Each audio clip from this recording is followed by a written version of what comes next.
Hello, welcome pen friends. Welcome to day 15. We're halfway in the Ink Journal's 30 Days Challenge.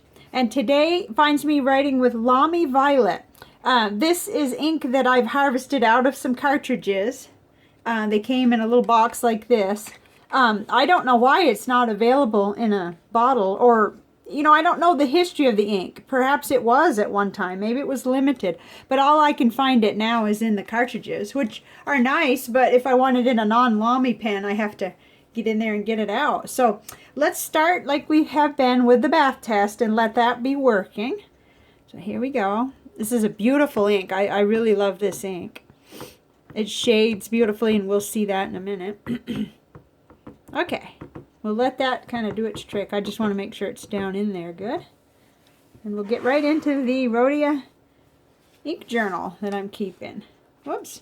Well, I might as well start with this page because I added it to the lineup here. Getting full, but we're halfway in this month-long challenge, so it's kind of good. Now, this is the first of this sort of bright purple because we did a really dark one, the J.R. Bond one. But this is actually right in my area that I like. So I love purple. So here we go. Let's see. Got it in here, and the first thing I noticed was the beautiful, beautiful shading on the Tomoy River's little samplet there. It's a tiny little piece, but I'm sure you could see how that did. That's really good. I love it. That's my very last cartridge. So I didn't empty it yet into the vial because I thought, what if I want to put that in my Vista or something, I'd enjoy that. So now it's available lots of places in cartridge form, but unless somebody knows something I don't, I can't find it any other way at this point. So my first impressions are that it's awesome. I love the shade, and I love the shading that it does. And I wish it was sold in a bottle right now, but I got my cartridges from Goulet Pens. So let's go ahead. Wow, that's coming out there. You could probably see all that bright ink coming out into the bath. Let's get into the Cafe Note. This is the little one from Nanami Paper Company. And it did beautifully in here. I could write with this all day, and I am going to be. So, in fact, it's letter day again, so there's going to be some purple letters coming out of here today. Awesome. I just found that it shades well, and it's smooth, and it's just a pleasing shade to me, and we'll compare some in a few minutes. But yeah, we've had a terrible thing happen in our family. I might as well just say it because it's here on my journal. But my nephew, who's only 32, died yesterday, very suddenly, very shockingly, just in his sleep. And they're having an autopsy to determine what happened to him. So, I mean, he's only like a month or 5 weeks different in age to my son, 32 years old. And had been married just a short time, no children, but he's got his wife, his widow. So anyway, can't help it. It laps into life here when I start talking. But this is the envelopes. This I'm finding on this cheap emptied brand lots and lots of feathering. So, but I'm going to continue with it anyway to see what differences we might see. And then on the Clairefontaine, it always seems to be quite good, and we'll do the bath test after we fill the envelope up, or when the 30-day mark comes, whichever comes first, I think. So this ink did really good on the Leuchtturm as expected, because everything's been looking good there. Nice, no bleed through or anything. In fact, I didn't find any bleed through on any of them, so I'll just run through what it looks like. This is the Rhodia paper. No, I'm sorry. This is Clairefontaine. This is the small green journal I showed you the other day, like a spiral notebook. So, and then this is the Rhodia paper here. Whoops, I didn't even finish writing there. Must have got distracted. No problems at all on that.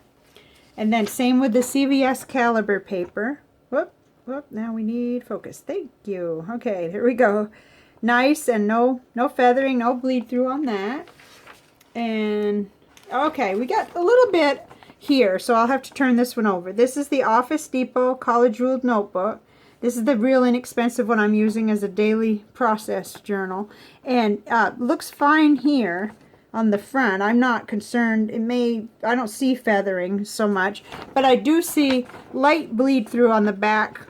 Not much. I mean, it's more like shadowing. Let's see if I can get that where you can see it. See, it's just a little, not too badly. And that's not enough to really bother me too bad. Okay, so let's see. Oh, the fun part. Okay, so we can see the progress here, and then we can do a little comparisons. Yeah, so this is very typical fountain pen ink. It's disappearing.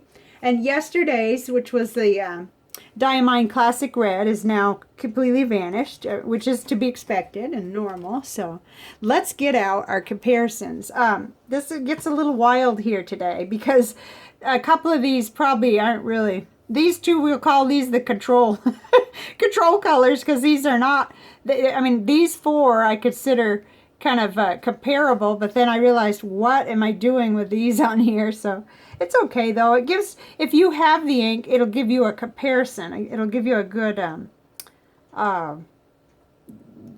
you know, side by side with it. So here it is, the Lamy Violet. Isn't that pretty how it reacted to the water? I think so. It gives you some nice dark edges, which is often what I see when they shade so well like that. And I thought it was very comparable to Diatramenis Magenta Violet. Very comparable. I don't recall well enough with my writing whether this one shades as well. I love Monteverde Purple Rain, which is a little lighter, brighter, just a little brighter. But they're gorgeous. They're right in that same category there. And I also love Sitz Krusnock Dark Orchid. But I really like the flow of this ink. It's just perfect for me anyway. It seems, and what I'm writing with is still the Serendipity there. But I thought this would be good. Now, let me pull over the other purple one. Although we're not really, there's not much on the first purple sheet here that's helpful, except for on this end here, where, of course, we have the Monteverde Purple Rain again. But we didn't, except for the Lamont, which is not really the Bunga Box, that's not really comparable. And yet, there it is. And then there's, of course, another one, Monteverde Purple Rain, closer to that one. So you can see how nice they are. I kind of like this, how we can, you know, dig out the others. And really, Diamine Imperial Purple doesn't quite. But there you are, in case you have that one, and that might help to see them side by side. And Rohr and Klinger Cassia. Definitely different. Definitely, this is much darker and different. And I love that ink too. So, and then there is Bay State, Noodler's Bay State Concord Grape. Ooh, I'm afraid this is all crooked. So anyway, we have quite a few inks to, you know, to look at in a similar category there. And I really like this. This is pretty. I could write with it all day. You know, probably not get sick of it for a week. So that's a nice thing. Okay, so I've got one more thing having to do with ink, just really quick. One of the viewers named Paul was looking for a green ink, and this may be way off, maybe too bright. In fact, it's looking a little brighter than it is on this camera. Let's see if I can.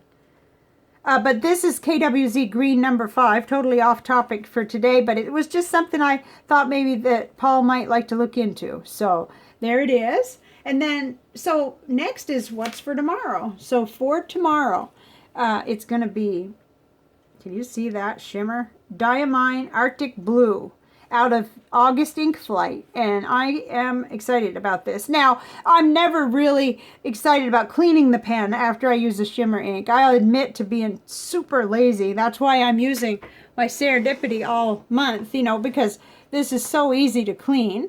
And it does clean really easily. The shimmer inks come out of this feed really well. This isn't difficult to clean or anything, but it does take a little longer when you're using those shimmery inks. And I don't like cleaning those out of regular pens. And I don't like cleaning it out of converters. I think maybe that might just have to do with me being not really wanting to spend forever on it. But so that's for tomorrow. And thank you very much for joining me. And I would appreciate prayers for the family, especially the young widow and the mother of my nephew Matthew. It's just such a shock. So not the way nature normally works, you know, to have somebody so young pass away. So I'll see you tomorrow with this ink here, and wishing everybody on the East Coast the best of everything as they try to recover from this terrible storm that's hit. I'm really sorry. I know what it's like to, you know, try to prepare, and I've never had, you know, mass destruction here, but I really feel for everybody that has been put, you know, in harm's way and harmed, and their property and their lives and their electricity and everything else. It's such a mess. So we'll be praying for them too. And I'll see you tomorrow. Bye for now.